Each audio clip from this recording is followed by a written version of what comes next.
Assalamualaikum warahmatullahi wabarakatuh. Halo semuanya, jumpa lagi di channel YouTube saya, Ayuti Intan Pratiwi. Dalam video singkat saya kali ini, saya akan sedikit membahas mengenai keterampilan memberikan penguatan. Jadi, sebagai seorang guru atau tenaga pendidik, selain tugas utama kita adalah memberikan pengajaran kepada siswa, kita juga harus memberikan penguatan. Nah, sebenarnya keterampilan memberikan penguatan itu apa sih? Dan sebenarnya emang memberikan penguatan kepada siswa itu penting. Nah, jadi definisi dari keterampilan memberi penguatan itu adalah sebagai tindakan guru dalam memberikan umpan balik positif kepada siswa atas perilaku baik mereka. Jadi, guru ini memberikan umpan balik kepada siswa atas perilaku baik yang ditujukan oleh siswa. Nah, tindakan ini tidak hanya sekedar memberikan pujian ya, tetapi merupakan bagian dari strategi untuk menciptakan lingkungan yang apa itu namanya? Lingkungan belajar yang kondusif dan memotivasi siswa untuk terus berprestasi. Nah, pemberian penguatan yang tepat dapat berdampak positif terhadap motivasi dan partisipasi siswa dalam kegiatan belajar mengajar. Dengan adanya penguatan, siswa merasa lebih dihargai dan termotivasi untuk mengulangi perilaku baik mereka. Sebaliknya, kurangnya penguatan atau hanya memberi respon negatif dapat mengurangi motivasi belajar siswa dan menciptakan lingkungan kelas yang kurang kondusif. Nah, jadi keterampilan memberikan penguatan ini sangat penting ya dikuasai oleh guru agar tercapainya suatu pembelajaran yang optimal. Nah, setelah tadi kita tahu definisi mengenai keterampilan memberikan penguatan, terus kita akan membahas bab selanjutnya yaitu tujuan pemberian penguatan. Jadi sebenarnya tujuan guru memberikan penguatan kepada siswa itu sebenarnya apa sih? Di sini ada 6 ya. Yang pertama itu meningkatkan perhatian siswa. Misalnya, untuk meningkatkan perhatian siswa ini, guru menggunakan berbagai metode pengajaran. Misalnya seperti ada diskusi kelompok, permainan edukatif, dan juga multimedia untuk menjaga minat siswa. Jadi, guru di sini itu tidak hanya monoton, hanya dengan metode ceramah saja yang kadang itu membuat siswa bosan dan juga malah jadinya ngantuk seperti itu ya. Jadi, guru ini harus menggunakan media yang lebih bervariasi. Nah, terus guru ini juga harus melibatkan siswa dalam proses pengajaran dengan pertanyaan terbuka dan juga debat. Nah, ini tuh membantu siswa itu lebih terlibat aktif dalam pembelajaran ya. Terus guru juga harus menciptakan suasana kelas yang nyaman dan menarik dengan dekorasi yang relevan dan alat peraga yang mendukung materi pembelajaran. Terus yang kedua ada memberikan motivasi kepada siswa. Memberikan motivasi kepada siswa ini contohnya guru itu memberikan penguatan positif. Jadi misal ya guru ini memberikan pujian atau penghargaan saat siswa menunjukkan usaha atau hasil yang baik. Nah, ini dengan adanya pujian atau penghargaan ini dapat memotivasi siswa untuk terus berusaha. Terus guru juga harus menetapkan tujuan pembelajaran yang jelas dan terukur sehingga siswa memahami apa yang diharapkan oleh guru gitu ya untuk mencapai suatu keberhasilan dalam pembelajarannya. Terus guru juga harus mengajak siswa untuk berpartisipasi dalam pemilihan topik atau proyek. Ini memberikan mereka rasa memiliki terhadap pembelajarannya. Terus yang ketiga mengubah tingkah laku siswa. Nah, gitu. Jadi guru ini harus menunjukkan perilaku positif yang ingin guru ini lihat pada siswa sebagai contohnya ya. Jika ada yang jika seorang guru ini ingin siswanya lebih menghargai waktu, guru ini harus menunjukkan ketepatan waktu dalam setiap kegiatan. Misal kalau dia ada jam mengajar, dia datangnya itu selalu tepat waktu, tidak pernah terlambat ya.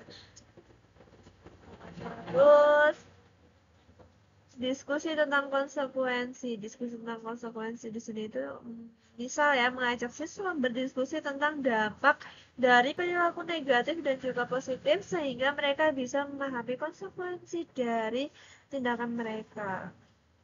Pendekatan individual, kenali kebutuhan masing-masing siswa dan sesuaikan pendekatan guru untuk membantu mereka mengatasi tantangan pribadi.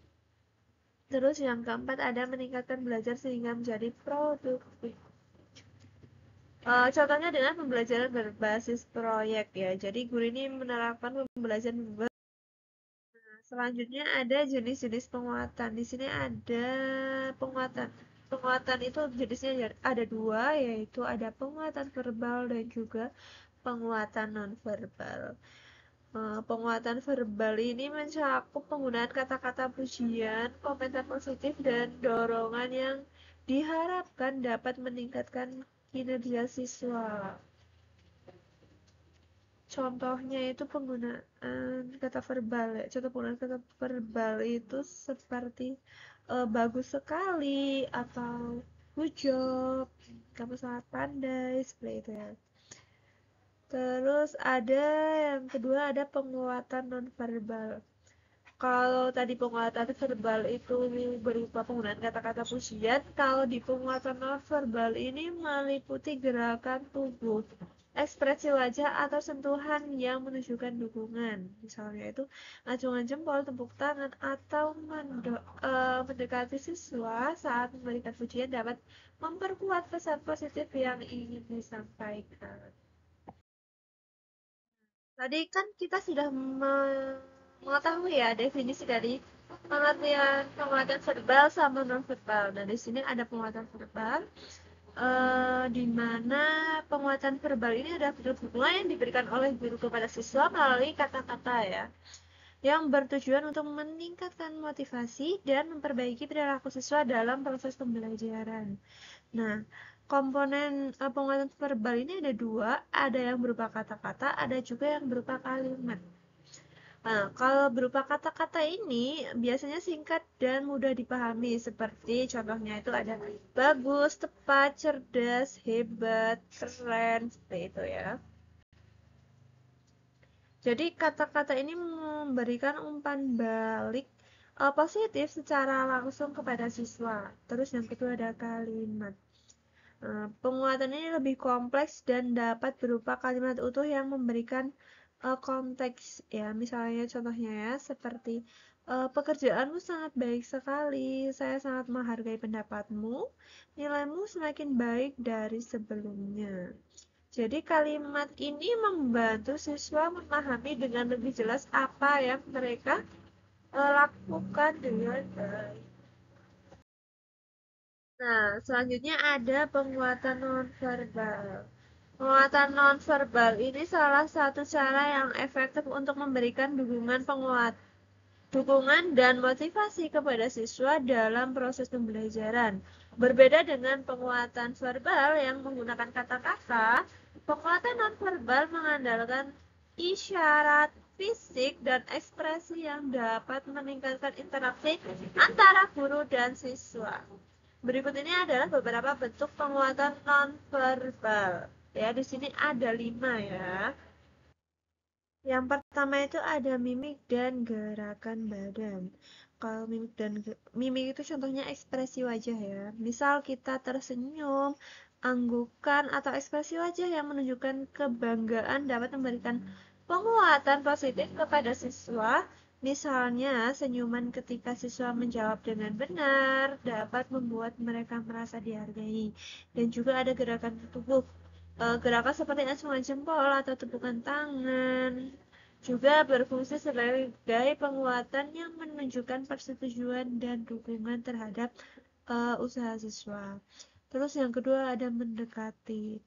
Jadi guru dapat mendekati siswa saat mereka berpartisipasi dalam kelas, seperti saat menjawab pertanyaan atau berdiskusi. Dengan mendekat, guru menunjukkan perhatian dan dukungan langsung yang dapat meningkatkan rasa percaya diri siswa. Terus yang ketiga ada sentuhan. Sentuhan ringan seperti menepuk pundak atau berjabat tangan bisa menjadi bentuk penguatan yang kuat.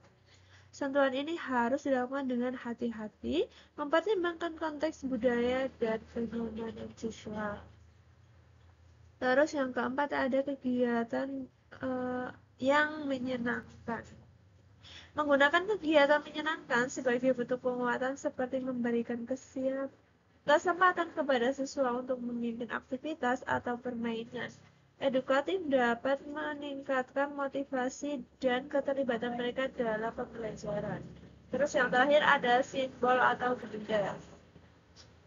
Memberi simbol berupa benda kecil seperti bintang kertas, stiker, atau lencana sebagai penghargaan atas prestasi siswa yang merupakan bentuk penguatan nonverbal. Ini memberikan siswa sesuatu yang konkret untuk diingat dan bisa memotivasi mereka untuk berprestasi lebih baik. Itu tadi adalah video singkat saya mengenai materi tentang keterampilan memberikan penguatan. Mohon maaf apabila dalam saya menyampaikan video masih banyak kesalahan dan kekurangan. Jangan lupa like sama subscribe YouTube saya. Terus see you next video guys. Terima kasih sudah menonton. Saya akhiri. Wassalamualaikum warahmatullahi wabarakatuh.